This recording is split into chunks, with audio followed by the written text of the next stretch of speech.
નમસ્કાર. એક મિનિટ રોકાઓ. શું તમે ક્યારેય વિચાર્યું છે કે જો આવતીકાલે સવારે તમને મોટી બીમારી આવે કે તમારી ગાડીનો અકસ્માત થાય તો તમારા બચાવેલા બધા પૈસા કેટલા સમયમાં પૂરા થઈ જશે? 90% ગુજરાતી પરિવારો આ જોખમ સામે અજાણ છે. આ વિડીયોમાં હું તમને કહીશ કે વીમાની એક નાની પોલિસી તમને લાખો રૂપિયાનો ખર્ચ કઈ રીતે બચાવી શકે છે. ઘણા લોકો માને છે કે વીમો એક ખર્ચ છે અથવા પૈસાનો બગાડ છે, પરંતુ સત્ય એ છે કે વીમો એક ખર્ચ નહીં પણ આર્થિક વિનાશથી બચવા માટેનું રોકાણ છે. યાદ રાખો, વીમો એટલે રૂપિયા બનાવવાની સ્કીમ નહીં પણ તમારા ભવિષ્યને સુરક્ષિત રાખવાની ઢાલ છે. તો ચાલો સમજીએ. વીમો શું છે તેને સરળ ભાષામાં સમજીએ.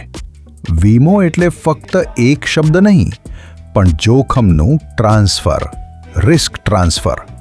વિચાર કરો, તમે ઘરમાં એકમાત્ર કમાનાર વ્યક્તિ છો. ભગવાન ન કરે પણ જો તમે બીમાર પડો અને હોસ્પિટલમાં 5 લાખ રૂપિયાનો ખર્ચ આવે, જો વીમો ન હોય તો આ 5 લાખ રૂપિયાનો ખર્ચ કોણ ઉઠાવશે? પરંતુ જો તમારી પાસે હેલ્થ ઇન્સ્યોરન્સ હોય તો આ જ 5 લાખ રૂપિયાનું જોખમ તમે 10થી 15 હજારના વાર્ષિક પ્રીમિયમ દ્વારા વીમા કંપનીને ટ્રાન્સફર કરી દીધું. છે ને કમાલની વાત? હવે જોઈએ કે વીમાના મુખ્ય પ્રકારો કયા છે. આમ તો ઘણા બધા વીમા આપણે કરાવી શકીએ, પણ મુખ્ય પ્રકાર કંઈક આ રીતે હોય છે. પહેલું, જીવન વીમો, લાઈફ ઇન્સ્યોરન્સ, જેમાં મોટે ભાગે મૃત્યુ કે અપંગતાના કિસ્સામાં પરિવારને આર્થિક સહાય મળે.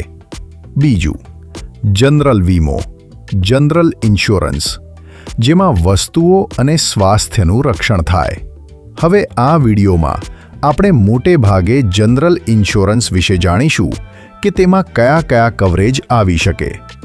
જનરલ ઇન્સ્યોરન્સમાં હાલમાં સૌથી પહેલું સમજીએ જનરલ ઇન્સ્યોરન્સના મુખ્ય પ્રકારો. પહેલો, આરોગ્ય વીમો, હેલ્થ ઇન્સ્યોરન્સ, હોસ્પિટલના ખર્ચા માટે. કોઈ પણ વ્યક્તિ જ્યારે બીમાર થાય અને 24 કલાકથી વધુ હોસ્પિટલમાં એડમિટ રહે ત્યારે મોટે ભાગે આ વીમાના કવરેજ મળતા હોય છે. આ વીમાને લીધે આપણે કોઈ પણ મોટી બીમારીના હોસ્પિટલના ખર્ચામાંથી બચી શકીએ છીએ.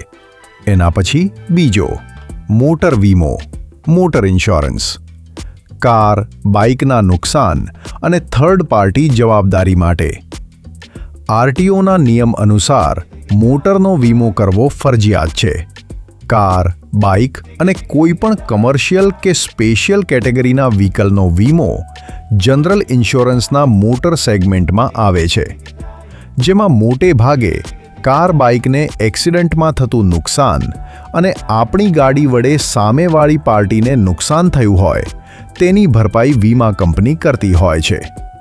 એના પછી ત્રીજો, ઘરનો વીમો, હોમ ઇન્સ્યોરન્સ, આગ, ચોરી, પૂર સામે રક્ષણ.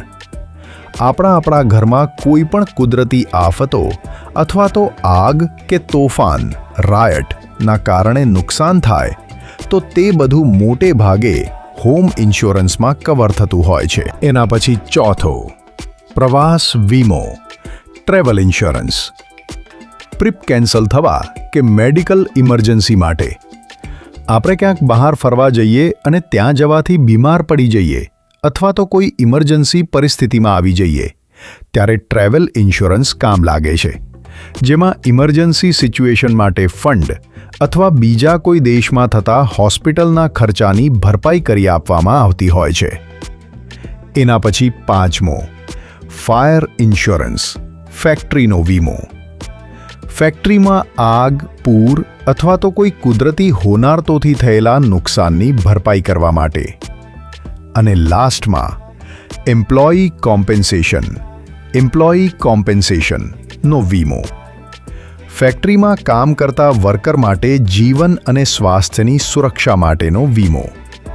તો મિત્રો, તમારે કયા કયા વીમા વિશે ડિટેલ્સમાં વિડીયો જોઈએ છે તે કમેન્ટમાં જણાવો. અમે ચોક્કસથી તમારા માટે એ ટોપિક ઉપર ફૂલ વિડીયો બનાવીશું. ત્યાં સુધી તમને આ વિડીયો ગમ્યો હોય તો અમારી ચેનલને લાઇક અને સબસ્ક્રાઇબ કરી દેજો. આભાર.